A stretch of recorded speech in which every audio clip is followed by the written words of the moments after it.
when we moved managerial cover, shall we say, we had a short period there when Stuart Balmer and Barry Sellers was looking after the team. So it's a thanks to them. They took 4 training sessions, they took 2 games, and they gave it 110% commitment. So fully delighted with their input, and I've got to thank them for that.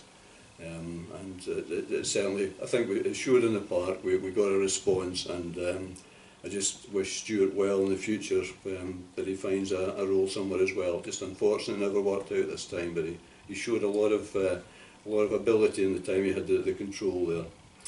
The other thanks also is to the board. Through this process, it's not been an easy one. I would say the decision's not been an easy one, but the whole process hasn't been easy.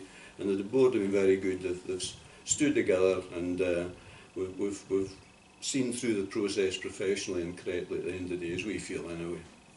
The third one I'd also like to thank is Elgin Football Club. They've been very professional the way they've handled this. A difficult situation for them. We've come along and got their management team, which they obviously would have rather we hadn't done that.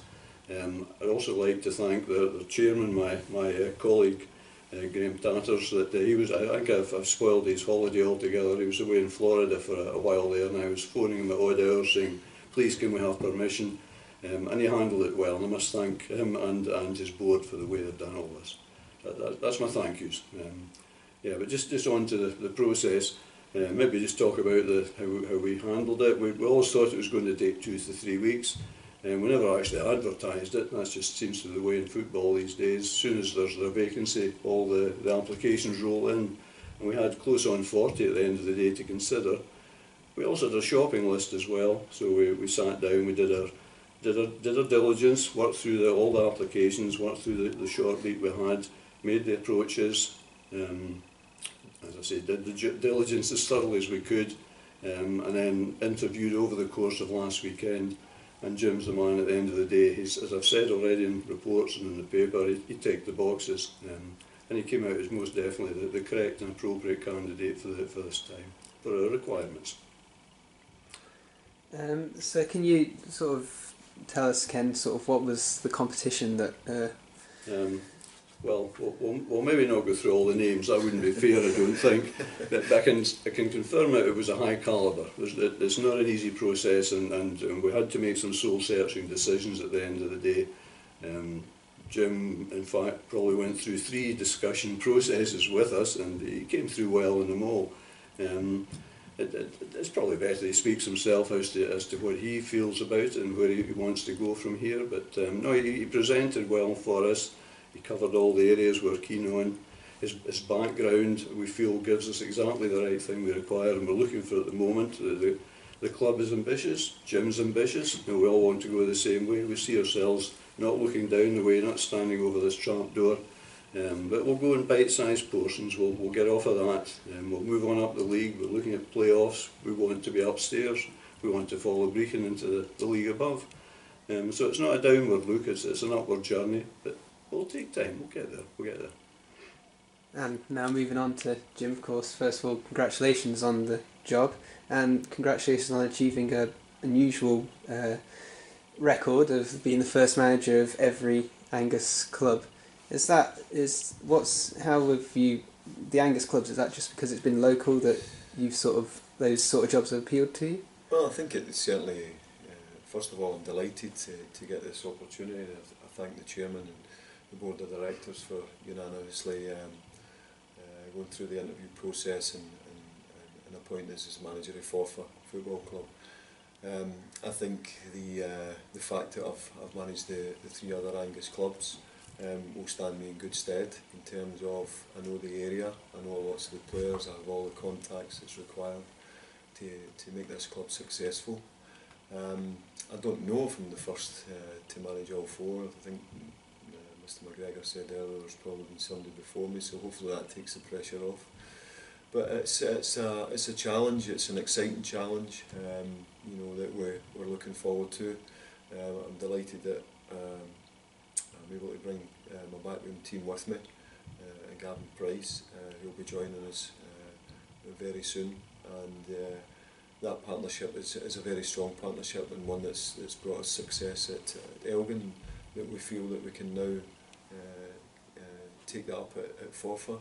They're obviously in a position at the minute of concern, but it's of no concern to us because we feel there's plenty, enough games left to turn things around, start improving, getting the confidence back in the team, playing a brand of football that supporters like to watch.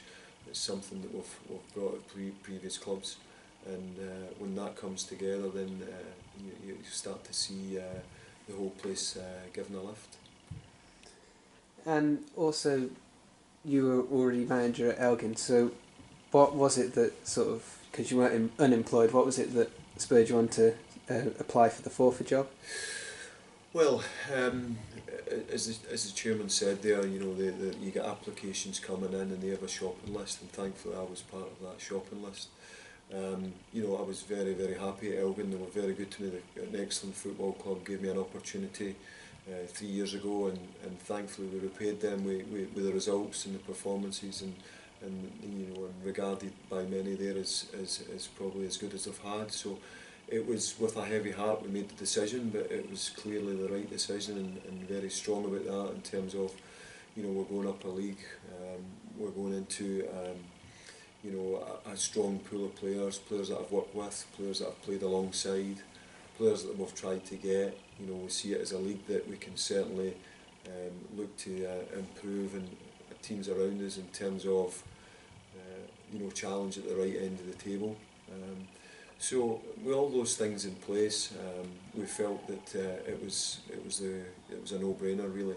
The location's great for us. The training facilities are a cracking facility there, and it's something that we've maybe been short of in the last few years, and that's not a negative on Elgin City Football Club as such. It's just the nature of the geography really. But the whole setup here is just absolutely geared for success, and we hope to bring that. So what are your plans now? We've got a week off, no match on Saturdays. So what are your plans for the next 2 weeks? Is it to sort of meet the players and sort of try some new things? Well, we've had the advantage tonight of meeting the rest of the board members, which is great. We've had a good chat, some questions answered, and just outline my plans, and it's just say the same to the supporters. We'll meet the players tomorrow night. As I said, lots of them know me already. Have come up against us as well, the ones that we haven't already worked with. So we're looking forward to that first training session tomorrow night. Maybe something later on before the weekend to get ready for a really tough game against Queen's Park away from home next Saturday. So the preparations are key now to get the players focused, work together, and just get to know me as well. And the league's the priority, and the preparation's key. So we'll be trying to get as much in there as possible over the next sort of 10 days. And have you got any targets for this season, whether the board or yourself have made targets? Well, no, there isn't. I don't think you'd be foolish to set targets. Clearly, the first target is to get off the bottom of the league. From there, it's just progression. It's to win games. It's to try and win as many games now between now and the end of the season. First and foremost, to make sure you're in this league, and to see if you can try and get out of this league as well in a positive way. You see some of the results, there's nothing to fear, and it's just about building confidence, and the only way you build confidence is winning games. And as I say, with the group of players that we're inheriting, then we see no reason why we can't do that. And what do you think, as a manager, what do you think is your strongest aspects? What are your greatest skills? I think everybody has their takes something from every manager. I've been in the game a long time.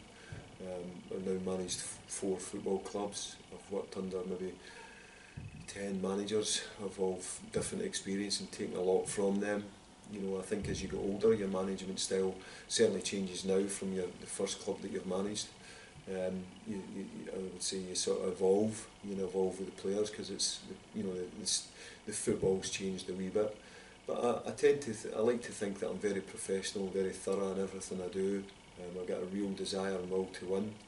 and that will come across a lot with the players. It'll come a lot across with the supporters and the directors, and I don't see that as a bad thing. Players come and go. The hardest part of a manager's job is keeping, players that are not playing happy. So a happy changing room wins games, and that's what we aim to try and achieve. And you've mentioned that you brought your backroom team with you. So is that a whole new management team then to Forfar, or are there some people that have still remained? Or? Well, at the minute, well, obviously Gavin is due to come in with me. Gavin Price, a former Forfar player, very successful, fully qualified, and the greatest of friends. It could easily be, in a #1 position himself, but we've such a good relationship that I'm delighted that he's coming with me, and long may that continue, because I think that's key to bringing success here. We've obviously got Barry Sellers as well, who's with the club and has filled in greatly over the last few seasons when there's been the changeover of manager. He's been heavily involved with the under-20s, so we're going to work together to try and improve the first team and look at the youth setup as well to see how we can improve that, because obviously it takes more than just a couple of pairs of hands to get the job done. And you've sort of touched on it slightly, but thinking further ahead, one of the things the board did want was engagement, was improving the youth setup. And are you the sort of manager that will, play young players in matches and bring them on? I just think you have to look at the track record and history that we've had with the clubs that I've managed. We've brought along a lot of success in with young loan players from other clubs who have went on to play with their first teams on a regular basis or go on to bigger and better things. There is lots of successes there that I could mention. And also, you look at young talent for youth teams that we've worked with. Obviously, you've got Elgin, who've got Brian Cameron who come through, and Darren McHardy. So there's no fear to play young players. If they're good enough, we work away in them, we try and improve them. Getting them in at the right times is key, because you have to protect them as much as you can. And getting them in amongst a good group of experienced players helps, and especially a winning team. It's easy to bring a youngster into a winning team to sort of break them in that way, and I see that as the way forward. And another thing the board mentioned was community engagement. Have you got any plans or ideas on how to sort of work with that? Well, one thing I've always been big, you asked about a strong point with my management skills, and even through my player days, is that I've always interacted with supporters.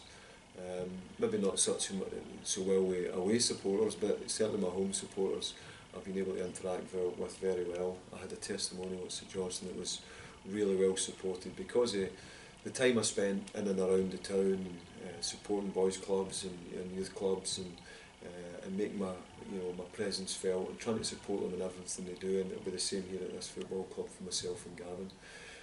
We've had lots of positive and obviously sad messages for supporters for the club that we've left, and that, to me, that's a sort of indication of the job that we've done and the sort of how much we put into the community stuff there, as well as with the supporters that we've received that. Well, that's all of my prepared questions. Is there anything else yourself or Ken you'd like to add? Well, I was just going to add in that I saw Jim playing a lot of his career through in Perth. A number of people know I probably went there for many years to watch football, and he was captain there, captain Hamilton before, and he brought a real leadership, a real desire, and it was evident on the park, and it's been evident with the support you had at Perth when you had your testimonial, and that's what we're just looking to see here as well. No, it's great to have you on board. Looking forward to working with you, looking forward to moving forward, and our first, if you like, cup finals to talk about the 6 pointers a week on Saturday, and what better place to go than Hampden? Yeah, absolutely. Absolutely. Yeah, no, that's great. No, just as I say, I'd like to just say again, to the Forfar support, it's an absolute pleasure to get the chance to manage the football club, and over the next few weeks, the doubters, I hope to get them on board and get to know me as a person. get to understand me as a person, that I'm very approachable and very honest and very hard working, and I'll do everything in my powers to try and bring success to this football club. Well, thank you very much, and all the best with your new job, Jim. Thank you.